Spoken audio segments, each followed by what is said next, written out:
And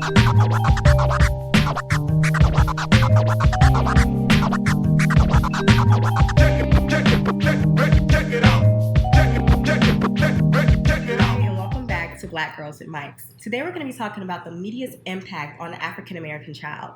As many of us know, the media has such a powerful way of telling society how to look at us, what to think, the trends, everything. We follow media. Anyone who's tuned in, we follow it. So I want to know, what do you guys think with the media's impact on the African American child? Is it good? Is it bad? Like what? Horrible. It's pretty bad. Yeah. It's the clothing, the reality TV, a lot of the reality TV, a lot of what they're seeing the women are doing, the clothes they're wearing, the fighting, the baby mamas, baby dad. It's too much. Like it's the profanity for our children is too much right now. It's a lot of drama. I think they think that we can't be entertained unless there's drama. Yeah. Right. I think we can have movies and TV shows and commercials that have a good message towards the end of it or during it, and it still be entertaining. There are other things that are funny or exciting or enjoyable to watch. It's not just drama. We had sitcoms and stuff when we were little. There's Yeah. I don't know.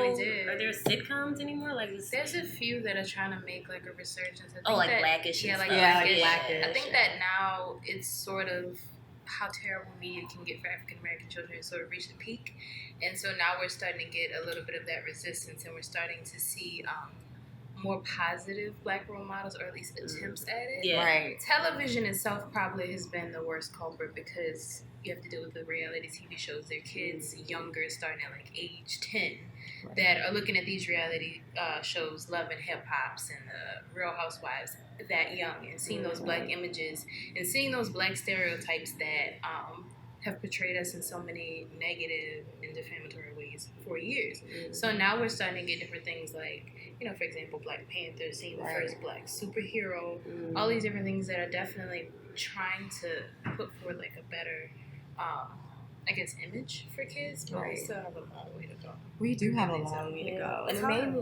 it made me like think about it when I had my own son. Right. Because I'm like looking at TV and I'm clicking through the channels and I'm like, there's no Black cartoons. Like, what can my child look that represents who he is? You know, and I'm thinking in my head, what's so damn hard about making a character Black or brown? You know, what is so damn hard about it? Right. But then I guess you have to think about who's actually controlling the media. Exactly. Who owns these corporations? Right. They want to see themselves, so they film and cast themselves. Exactly. Since we're not doing that, that's why we'll be seeing ourselves. Right.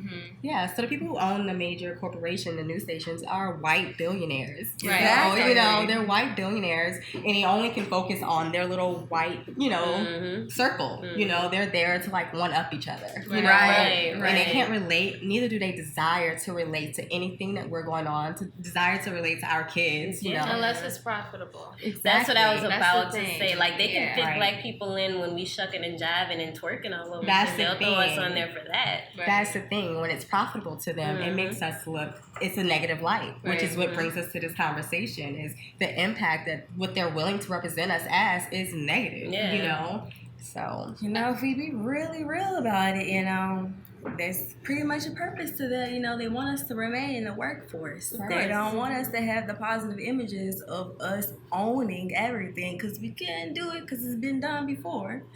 But, since we can't do nothing about that unless we own the corporations. We'll keep saying our stuff like this more than likely, or we have to beg for a really long time. Hello? begging's not working. No, it's not working. It's not. I don't think it'll ever work. I don't think it'll work either. Right.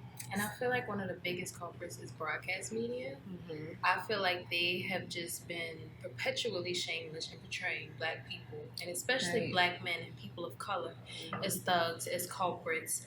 For example, with like a lot of these school shootings and things that are happening, a lot of the people or the perpetrators or suspects have been Caucasian. Right. Typically, they go straight to, and media is so guilty of this. Oh, I used to work in I know broadcast exactly media. what you're gonna say. You look up everything about the person, where did they live, what's their mental history, you talk to their psychiatrist, but if they're Black, straight up you're a thug. All right. Completely. You're a thug. 100%. You don't have a name, you don't have a family, you don't have fingerprints, you're a thug. Absolutely. So I feel like a lot of it starts there, because the news more than anything else is something that kids see and hear every day. Yeah. So And it's not even, I'm sorry, it's not even just from the news, it's from like just dialogue between the parents and the families talking about it. Yes. So that's also, you know, Right. something maybe we should work on Yeah. keeping in, you know, Right. because it impacts the kids as well.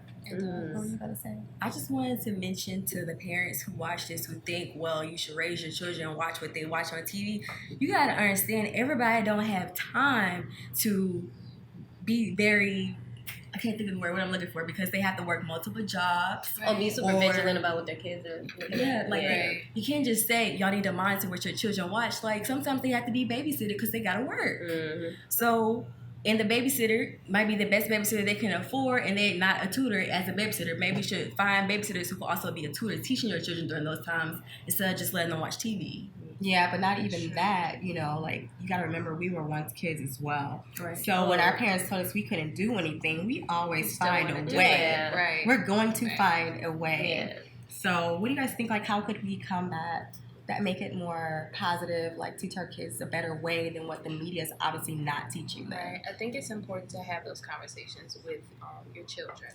And I definitely think that you can't watch everything they do, everything they say. They have friends, they have Right. associates, so you have to have those conversations with them and help to create their self-identity through your dialogues, and be open and be honest, and don't make them feel like they can't come to you or talk to you about things. I think that's very important, especially for Black kids. Absolutely agree with And it that. just makes it hard because kids, they gravitate to crap. Like, they Yeah. want to see that Mhm. crap. So it Right. makes your fight that much harder. Like, back in Right. the olden days, like, there wasn't as much stuff you could get to on the TV. You weren't fighting this Right. battle with the media and what they're seeing in magazines and what they're seeing everywhere. So now you have, like, a tougher fight. And like she was saying, you should have these conversations and, you know, talk to your kid and let them know that's not real. It's not Right. like that. But Right. it's hard because they're going to want to watch it. Yes.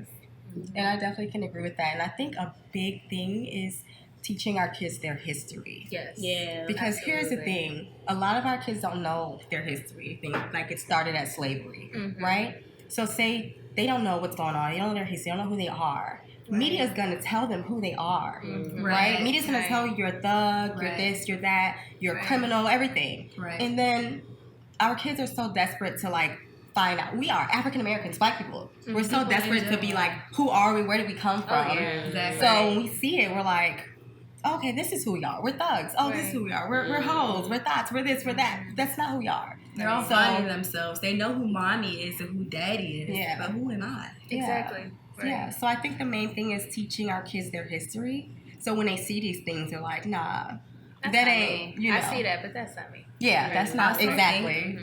I also think the people who really do want to help the Black community, who actually have the funds, should really consider investing in private schools for African American children so they can learn all these things. Because 8 hours a day, 5 days a week, for 13 years, that's a lot of time to really be learning something. Those are prime years. I mean, that's the media impacts on the African American child. As we know, it's not always good. In fact, it's not even accurate. Their lives, like, it's not who we are.